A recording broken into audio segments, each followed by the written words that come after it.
كاتم ما بين منسجم منه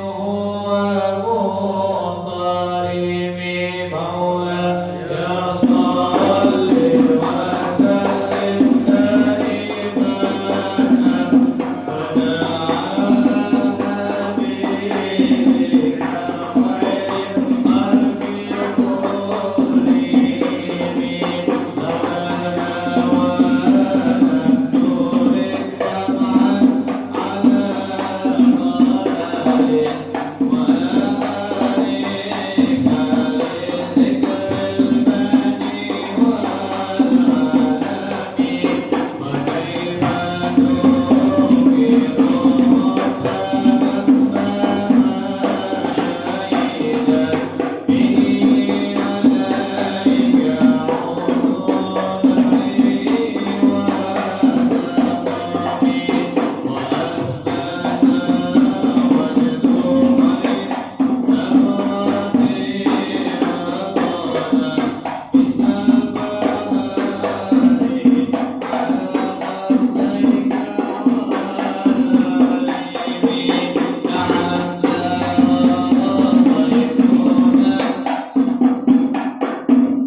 Bismillahirrahmanirrahim.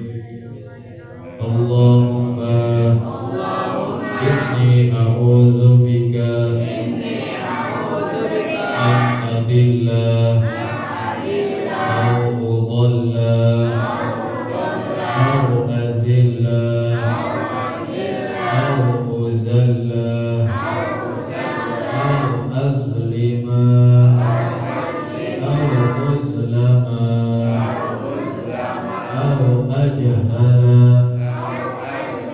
au yujhala alayya wa sallallahu ala sayyidina Muhammadin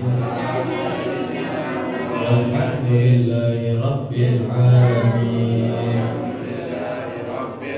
Assalamualaikum warahmatullahi wabarakatuh.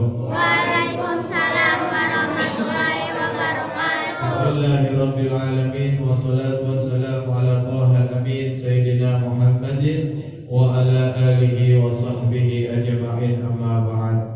Jamaah, bapak-bapak, adik-adik yang dirahmati Allah Subhanahu wa taala. Alhamdulillah pada sore hari ini, sore menjelang berbuka, kita bisa istiqamah di dalam menjalankan puasa beserta talibul ilmi. Mudah-mudahan mudah-mudahan ilmu yang akan kita pelajari ini memberikan manfaat untuk kita semua. Amin ya rabbal alamin. Melanjutkan pelajaran tentang berpuasa, bahwasanya kemarin sudah kita pelajari puasa itu terbagi menjadi 3 golongan. Ada puasa orang biasa, ada puasa orang spesial, ada orang khusus. Jadi kita ini ada di puasa yang mana? Apakah kita ini masih puasa menahan dahaga dan lapar, atau puasa kita sudah naik tingkat, yaitu tidak hanya menahan lapar dan haus, tapi menahan amarah, menahan ghibah, menahan ini dan lain sebagainya. Maka diterangkan di sini waqufuhu an istima'i fin nadhari ila kulli ma yuzammu wa yukrah. Dan hendaklah orang yang berpuasa itu supaya dia menjaga, supaya dia menahan dari mendengarkan dan melihat sesuatu yang tidak disukai, tidak dianjurkan, tidak diperintahkan oleh agama, sesuatu yang makruh. Wa ila kulli ma yushghilu qalba wa yulhi an dzikrillahi azza wa jalla, dan supaya tidak mendengarkan dan melihat sesuatu yang bisa menyibukkan hati kita, bahkan sampai hati kita itu berpaling dari zikir kepada Allah Subhanahu wa ta'ala. Jadi apa? Jadi banyak sekali orang-orang di luar sana ya, yang mereka ketika berpuasa tapi hatinya bimbang kemana-mana. Nah ini puasa hanya orang yang bisa ditempuh. Kemarin Anbiya wasidikin wal muqarrabin. Tapi kalau orang-orang kayak gitu nih, jangan harap sudah mau puasa ke tingkat itu jangan harap sudah hatinya Pak ikut puasa, ya kan? Gak mikirin ya, udah pokoknya mikirnya Allah, lagi puasa itu Allah aja. Gak mikirin apa? Gak bisa kalau orang kayak gitu, ya kan? Di sebelah otak kita yang kiri ada cicilan rumah, cicilan motor, cicilan nafkah SPP, listrik. Di otak kita yang kanan ada ini mau dekat pulang kampung belum megang. Jadi nggak bisa kita mau masuk ke ranah ini nih. Udahlah kita dari orang awam menjadi orang khusus saja. Tidak hanya itu, mata kita ikut puasa. Ini kalau sampai ke hati nih, aduh, bisa jadi wali nanti, saya kalah nanti. Jadi wali nanti. Ya, yang penting di dalam berpuasa itu hati kita tidak apa? Tidak berpaling kepada Allah Subhanahu wa ta'ala. Qala sallallahu alaihi wasallam, bersabda Nabi besar Muhammad sallallahu alaihi wasallam, an-nazaratu sahmun masmumun min sihamil iblis. Jadi namanya pandangan itu bisa jadi apa? Anak panahnya iblis. Nah kalau pandangan itu sampai masuk hasrat ke dalam hati, berarti kita udah kena panah iblis. Dahsyat itu panah iblis. Makanya benar memang kalau kita nggak punya amaliyah yang lain ya, contoh kita udah pensiun, udah dah puasanya kita tingkatkan derajatnya di rumah, baca Quran, ya, zikir. Kalau kita bekerja, banyakin zikirnya, karena dengan zikir itu menjadi tameng pelunak hati kita, supaya hati kita ini tidak mengontrol otak untuk memikirkan sesuatu yang makruh atau mengontrol seluruh anggota tubuh kita. Nah, semuanya itu berawal dari mana? Berawal dari mata. Nah, ini mata ini bahaya kalau mata kita sering melihat yang haram-haram. Meskipun puasa kita juga senang melihat yang haram. Ya, benar. Semuanya dari mata. Makanya di dalam muqaddimah perzinahan itu ada salah satu ulama membuat definisi terjadinya kemaksiatan. Pertama, ainun, dari pandangan. wabtisabatun, kemudian tebar pesona, senyum, lempar senyuman. Fakalamun, kemudian bercakap-cakap, tukar nomor HP, tukar nomor WA, berlanjutlah ke sana. Walikau, bahkan nanti adanya pertemuan dari melihat, memandang, ainun wabtisabatun fakalamun walikau, dari pandangan turun ke hati, dari hati turun ke WA, dari WA kita ke check in. Itu apa? Mukadimah perzinahan. Sering ya kemarin saya sampaikan bahwasanya ini makhluk kecil ini berpotensi buruk juga berpotensi baik. Jadi jaga pandangan, bahkan Allah Subhanahu wa taala memerintahkan kepada setiap orang mukmin untuk menjaga pandangannya. Tapi kalau lewat Yang baru ketemu ya. Kalau di kerja Kalau lewat itu sudah kerja ada, alhamdulillah. Dia banyak zikir alhamdulillah. Ya, memang kerjaannya kita tukang buka pintu, ya kan? Bermacam orang, ada yang pakai celananya rapi, ada yang pakai celananya sedengkul, ada yang pakai celananya itu, waduh, pepes banget. Alhamdulillah. Itu nikmat itu namanya. Iya. Faman tarakaha khaufan min Allah Ta'ala, barang siapa orang yang meninggalkan tadi itu, meninggalkan pandangan yang bisa apa? Menjatuhkan kita ke dalam kenistaan, meninggalkan itu karena takut kepada Allah Subhanahu wa taala. Atahullahu azza wa jalla imanan yajidu halawatu fi qalbi, maka Allah akan mendatangkan iman, yang iman itu enak semayam di dalam hati kita. Jadi kalau kita mau meninggalkan dari pandangan-pandangan yang bisa merusak hati kita, maka akan Allah ganti dengan apa?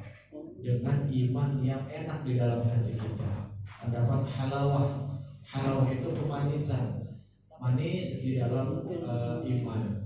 Jadi seperti itu. Nah, ini jarang orang yang bisa menempuh jalan ke sana, itu jarang sekali. Makanya kita ayo belajar yang tadinya kita ini puasanya orang awam. Setiap tahun kita cuma puasa nahan dahaga, nahan lapar, nahan haus. Ya, menjadi apa? Jadi manusia, orang yang menjalankan perintah Allah, menahan mata, menahan telinga, menahan seluruh anggota tubuh kita dari bermaksiat kepada Allah Subhanahu wa taala. Warawa, dan sulah meriwayatkan Jabir an Anas, Jabir bin Abdullah an Anas bin Malik an Rasulullah sallallahu alaihi wasallam annahu qala, sesungguhnya Rasulullah bersabda, khamsun yuftiruna as-shaima, ada 5 perkara. 5 perkara ini bisa membatalkan pahala puasa kita. Yang pertama Pak, al-kazibu, berdusta. Jangan bohong, jangan ngibulin orang. Lagi puasa kok masih doyan ngibulin, pahalanya hilang. Ya, wa antum la tashkurun, sedangkan kita nggak sadar. Ya, makanya hati-hati orang yang suka bikin cerita karang. Orang kalau kita, Pak, saya dikasih tahu, orang kalau cerita ngarang apa benernya itu sering diulang-ulang. Ternyata begitu ilmu kepolisian ya. Hanya gini, kita jawabannya beda apa enggak besok? Jawabannya beda berarti itu ceritanya kan? Iya. Kalau cerita ngarang tuh gampang lupa, hanya boleh ngarang. Gitu. Puasa jangan bohong, lu bohongin orang tua lu datang berangkat dari rumah sekolah, ya kan? Di SMP, di sekolahan,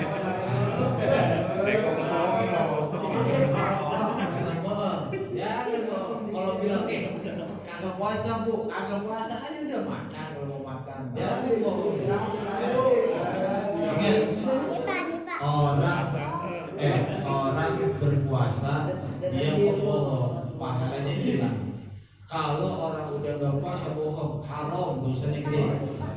Jadi kalau di bulan Ramadan pahala dilipat gandakan, begitu juga dosa dilipat gandakan. Jangan macam-macam. Oh, jangan macam-macam. Wal ghibah, ini yang kagak bisa kita hindarin. Siapa aja nih? Ghibah enak, yang paling enak. Ngomongin orang paling enak. Ini belum bisa apa?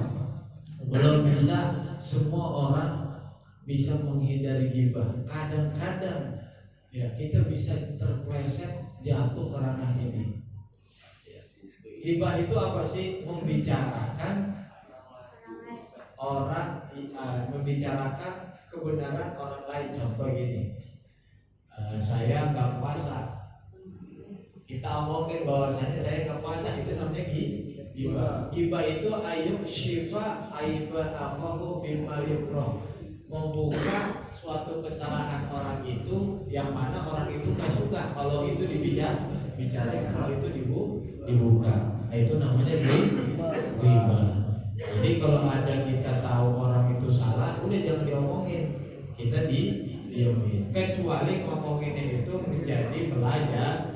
Nah itu gak jadi masalah. Cuman kan kalau kita enggak ngomongin emang enak, kan kita pun seperti itu. Makanya ketika kita ingat astagfirullahaladzim, kita betul-betul dosa enggak dosa, cuma api sama kita sayang. Kecuali yang berdosa itu ketika kita ngomongin orang yang orang itu gak kerjain, ya itu baru namanya dosa. Kalau ghibah gak dosa, cuma amal kita doang yang diambilin. Iya. Karena kita membicarakan kebenaran orang tersebut, cuma orang itu nggak suka. Nah kalau yang fitnah itu membicarakan orang lain tapi nggak apa yang dia kerjakan. Makanya sampai wal fitnatu asyaddu minal qatl. Fitnah itu lebih dahsyat daripada pembunuhan. Paham? Jangan sampai jatuh karena ghibah. Yang ketiga apa? Wan namimatu. Namimah itu adu domba, ya, supaya orang antara A dan B menjadi bermusuhan. Ini parah banget ini. Ini orang yang seperti ini di dalam kitab Tanbihul Muqtarin, peringatan buat orang-orang yang tertipu. Apa? Orang-orang yang suka berbuat namimah, orang yang suka berbuat menebar fitnah, itu paling ringannya dia punya siksaan. Besok di hari kiamat itu lidahnya ditarik sama malaikat, kemudian dipotong-potongin, diutuhin lagi, dipotong-potong. Itu yang paling ringan. Paling ringan itu buat orang-orang yang apa? Suka melempar omongan supaya antara si A dengan B berkelahi, antara anak dengan bapak supaya bermusuhan. Itu paling ringannya. Cuma dipotong-potong lidahnya, ya, ditarik sama malaikat, dipotong-potong. Yang paling berat apa? Wah ini kalau udah paling berat mah Allahu a'lam bishawab. Makanya jangan tukang bikin fitnah, jangan tukang bikin kacau baik di kampung ke, baik di kerjaan ke, ya, ada aja. Makanya biarin kita difitnah orang, yang penting kita jangan fitnah orang. Biarin kita dijatuhkan orang, yang penting kita tidak menjatuhkan orang. Biarin kita dicubit orang, yang penting kita kagak nyubit orang. Yang keempat, wal yaminul kadzibah, sumpah yang bohong. Demi Allah Pak Ustaz, ada puasa hari ini, demi Allah. Wallahi Pak Ustaz. Hati-hati. Jangan gampang bawa nama Allah untuk bersumpah. Barang siapa orang membawa nama Allah untuk bersumpah, untuk menutupi kesalahannya, maka dia harus wajib bayar kafarat. Jangan enak-enak aja kita. Ya haram bawa nama Allah untuk menutupi kesalahan. Maka kalau ada orang yang membawa nama Allah untuk bersumpah, apalagi untuk menutupi kesalahan, maka dia wajib membayar kafarat. Makanya jangan gampang. Imam Syafi'i itu gak pernah seumur hidup beliau membawa nama Allah untuk sumpahnya dia. Makanya sampai beliau mengharamkan betul untuk orang yang bersumpah dengan menggunakan nama Allah. Wallahil azim, demi Allah yang maha besar. Biasa aja kalau sumpah, ya lalu kayak gak percaya gua aja lo, ya kan? Sambil geledek dah belum berani, gitu aja udah. Iya, ganti jangan pakai nama Allah. Sambil geledek dah gua, ya kan? Tabrak mobil kayak apa kayak? Jangan bawa nama Allah. Dulu zaman saya mondok begitu Pak. Waktu saya di mondok ada teman kami yang panjang tangan, biasa di permondokan. Cuma begitu untuk meyakinkan orang-orang, termasuk saya waktu itu jadi lurah pondoknya. Demi Allah, Cak, Ustaz ini. Nah, untuk membuktikannya karena sulit kita nggak punya bukti, akhirnya sudah tenang. Nah, dia masuk ke kamar sama dia sama pengurus-pengurus yang lainnya. Kalau ini semua orang nih, semua santri dikumpulin di masjid supaya nggak ada yang kabur. Kemudian kita masuk ke kamar, ambil baskom, di situ diawurin itu tuh jarum pentol, diawurin banyak jarum pentol. Akhirnya saya bilang siapa yang bohong ini jarum bakal nusuk tangan lu masing-masing. Kalau lu jujur ini jarum bakal bergerak. Padahal itu sebagian daripada itu ambil tuh ada orang masih itu. Sebagian dari menjatuhkan apa? Menjatuhkan mental. Tapi memang ada Pak di dunia perpondokan ada namanya hizib yang bisa untuk apa? Untuk melumpuhkan orang ada. Bahkan dulu sebelum saya dilarang sama guru saya paling senang pindahin penyakit ke hewan. Paling senang saya. Ya, biasanya tuh saya pakai kelinci. Jadi kelinci ini beli orang itu sehat, langsung lemas. Iya, langsung nggak bisa jalan. Nah, cuma setelah saya dilarang sama guru saya nggak pakai lagi itu. Ya, itu ada hizib, ada bacaan. Oh itu benar ya Pak Ustaz. Mari kadang-kadang kayaknya Benar. ada juga gitu. Kalau cerita. Makanya kalau cuma nyerang saya pakai hizib yang pelan-pelan ya paling cuma bocor doang saya. Nggak mau-mau. Jadi kalau mau nyerang saya langsung berat sekali. Jadi belum lama saya diserang langsung keluar darah. Alhamdulillah masih sehat. Kita aja gitu.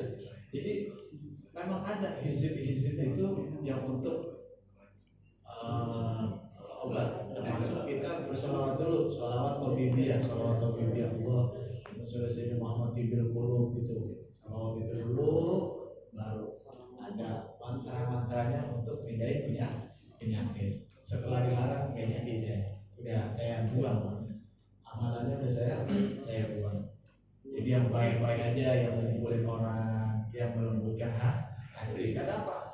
Memang pada saat itu di pondok saya itu kagak berantem semuanya. Saking panasnya hizib tersebut. Hizib Nasr Al-Aqda di Sayyid Imam Abdullah Al-Haddad.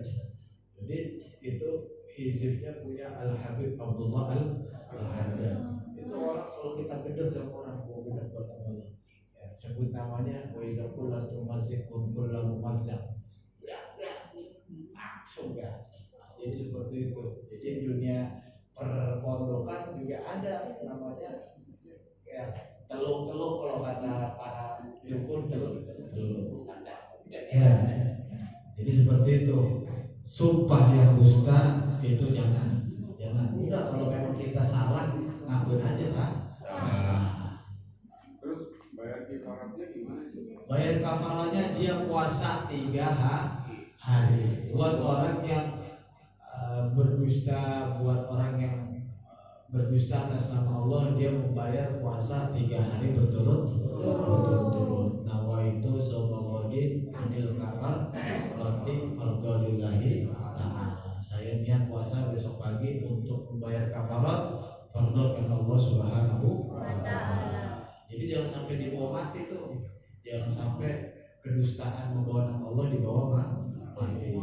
Yang kelima, hendaklah kita meninggalkan apa? Wa nazaratu bisyahwat, melihat atau memandang yang bisa membangkitkan gelora syahwat kita. Itu tinggalin tuh pandangan-pandangan yang bisa membangkitkan syahwat kita, itu harus ditinggalkan. Asani, adapun yang kedua, hifdzul lisan, jaga lisan kita. Anil hadaya wal kadhibi wal ghibah wan namimah wal fuhsh wal jafa wal khusumah wal mirah. Banyak banget ini. Jaga mulut kita dari berdusta, ghibah, namimah, wal fuhsh. Fuhsh ini ngomong kotor. Ya, ini termasuk nih bocah-bocah masih senang gak pakai anjing, ngomong itu berapa sih? Gak pakai babi itu, aduh. Ya, Ustaz. Anjingnya sama Ustaz Bayi masih kalau ngomong, kalau nggak ada bego, nggak ada babi itu kayaknya gak enak gitu ya. Tinggal itu yang kalau begitu. Gua tahu gua anjing, nggak tahu gua babi, kayaknya enteng banget gitu. Kalau menyebut binatang itu nggak apa-apa, memang namanya binatang, cuma jangan kepada manusia. Teman kamu itu bukan anjing, teman kamu itu bukan babi. Besok kalau masih begitu gue cabein mulutnya ntar. Ya. Cabein tuh, yang bocah-bocah nih. Karena apa? Karena kebiasaan, nggak ada yang larang. Bapaknya nggak tahu mainnya sama anak-anak yang begitu. Ya, udah mainnya di musola aja. Di musola itu tempat-tempat kebaikan. Ya. Jangan main tempat-tempat yang ganggu. Ini saya dapat omongan nih, dengerin nih. Anak yang ngaji sama saya. Ya. Kalau ini jangan ganggu masyarakat. Orang juga butuh istirahat. Ya, sudah saya sediakan tempat kalau mau main di musola atas tuh. Jangan ngeriung tempat-tempat yang mengganggu masyarakat. Ya. Saya peringatkan ini, jangan udah. Kalau mau nginap di atas. Ada masih beberapa anak yang masih senang kumpul-kumpul mengganggu masyarakat. Dari apa? Dari khusumah ini suka bikin orang ada istilah gitu, kumpul-kumpul dulu guys. Jadi khusumah ini permusuhan. Senang banget ya ini. Musuhan seneng banget, nggak tahu ada orang kalau musuhan seneng, sama tetangga nggak akur, dia ada. Taruh di depan aja, taruh depan. Ada orang tetangga itu demen banget sama mencengker gitu. Pagi-pagi buta udah teriak-teriakan, ada. Wal mirah, seneng ngomong yang biar dilihat dia itu. Wah, hanya dipandang sama orang. Wal jafa itu keras, ngomongannya kasar dia. Kalau itu tadi ngomong kalau nggak pakai babi, anjing, ya, bahasa kayak gitu, apalagi tot kalau ada tot, cuk. Nih, dengerin nih, tuh. Yang sering banget tuh. Kalian ini kalau kita ditentukan ya, tinggal itu bahasa semuanya. Ya. Kalau gua dengar kalau lagi ngobrol sama gua kok ada bahasa kayak gitu, gua cabein kalau gua mesti makan cabe 3 biji dan agak pakai gorengan tapi nya lo. Kalau pakai gorengan masih enak. Makan cabe 3 biji kalau pakai gorengan. Ya, ada tot, jik, bi itu dilapilan itu. Ya. Wal izamu sukut, kalau puasa udah banyakin diem aja, banyakin diem. Wa syughluhu bi dzikrillah subhanahu wa ta'ala. Ya. Dan mengganti dari ngomongin orang, dari namimah, banyakin diam, banyakin zikir kepada Allah Subhanahu wa ta'ala. Wa tilawatil Quran, banyakin baca Quran. Ya. Alhamdulillah ya. Pagi baca aja Quran. Ya, fahada shaumul lisan, itu namanya puasa di lisan. Wa qad qala Sufyan, Sungguh telah berkata seorang tabi'in Sufyan